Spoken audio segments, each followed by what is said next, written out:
So, this is going to be my kind of long-term review of the Honda Clarity, and for a long-distance commuter, and whether I think that this car is good for long-distance commute or not.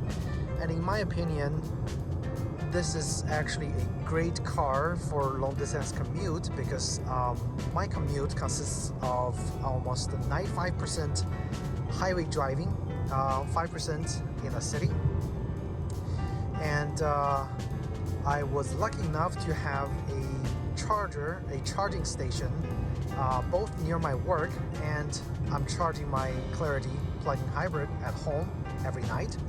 So with my long distance commute, which is 190 miles or 180 miles actually, 90 miles one way, so I charge my car at night, so which gives me about 40 to 42 miles of highway range. And then when I get to work, I charge it at work, which gives me another 40 miles of pure EV driving distance. Now the rest of the distance, which is about 100 miles, is purely on gas. So every day, this is my commute almost every day. So takes me about 3.5 hours to 4 hours on the road, and this car actually has served me exceptionally well. Even though it's not pure EV, when the EV runs out, it goes into hybrid mode, which uses the gasoline engine to drive the electric motor. Has it been reliable? Extremely. And so this is a 2018 year model, and it's almost 3 years later, 50,000 miles, and going up very quickly because of my long distance commute. It hasn't given me any issue at all, and in terms of maintenance, pretty much just regular oil change. When it reaches about 5,000 miles, my maintenance minder comes up and usually tells me that it is time for me to change oil, and I usually go to my dealer, spend about $30-40, get an oil change, and probably also a tire rotation, which is another $20 to $30, and calling it a day. And so in terms of maintenance, really not much to it. And also filter change, which is very easily done by yourself. You can get a filter for probably less than $20, the air filter, and pop open your hood, and there's just a very easy quick clip on the air filter, and then you can quickly change the air filter as well. Super easy. This is pretty much all the maintenance I've done. The other items that I think is worth mentioning is the tires. The long or fuel efficient tires, those Michelin tires, are actually very costly. I had 2 tires replaced because of the road hazard, which I had a couple of nails, unfortunately, on 2 of my tires. Probably it happened last year, and I got both tires replaced, and it cost me almost $500 for 2 tires. So the tires are definitely not cheap, and they're not like anything fancy. So I would say my next replacement, when it comes to replacing the tires, I would probably choose some tires that's a little bit more cost efficient, and they're probably not going to be as fuel efficient as this one, but again, I don't think it's going to make much difference in terms of fuel efficiency.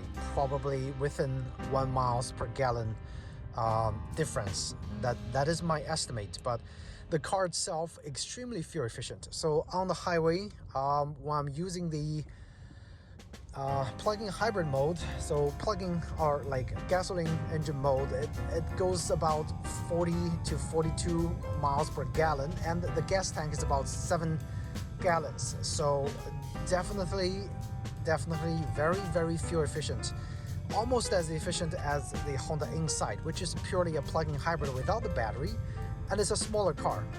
and when it's in EV mode, it gives me a fairly accurate range of about 40 miles on the highway and in Florida weather.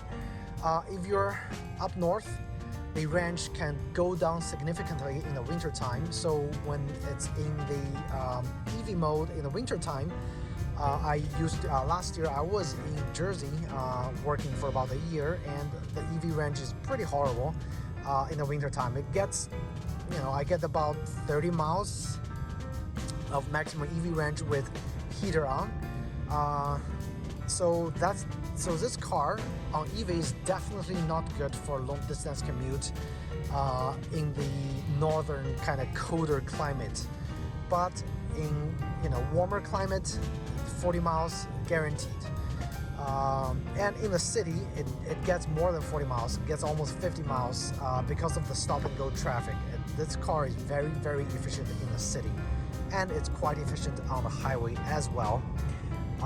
So this is my kind of a fairly long-term, long-distance commuter impression of the Honda Clarity, and I'm really sad to see this car being stopped in production by Honda as of now. So they stopped production of the Clarity in 2021, which is really sad.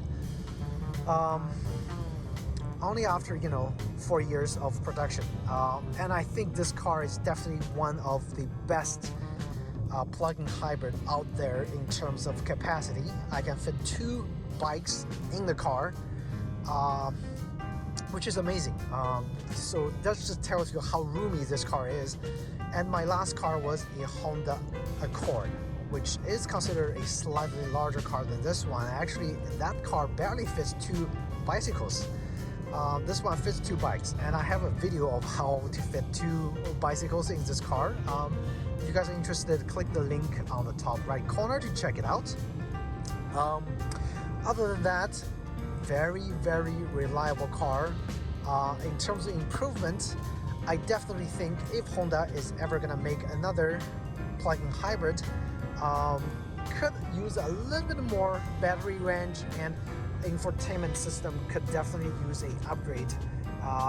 It's compatible with CarPlay and Android Auto, but it's kind of sluggish when I plug in my iPhone and my Android phone in the ports, and also there's no fast charging, so the car charges your phone kind of very, very slowly with the built-in 1.5 amp USB charging port. So those are the only 2 things that I think could be improved on the Clarity.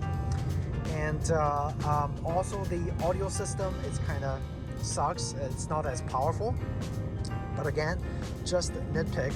In terms of reliability and the range, there really is no complaint about the Honda Clarity. So there goes my kind of long-term review of my Honda Clarity. If you guys have any questions about this car, feel free to ask me in the comment section down below. And I know at this point you're probably not going to be getting any new Clarity out there. You're going to be buying a used one. You're not going to get the federal credit anymore because because there's new cars to be found probably anywhere else. If you are lucky to find a new car, you'll get a full federal EV credit, which is $7,500, which is a huge discount for this car. Okay, but if you're buying used, you should take that into consideration. You're not getting a federal credit. So in terms of the resale value of the Clarity, it's definitely not something. It's definitely not good. Okay, so I'm planning on keeping this car until I drive it until it falls apart. Within probably a 10-year period. But if you're buying a used one, that's something to think of. If you guys have any questions about this car in particular, feel free to ask me in the comment section down below.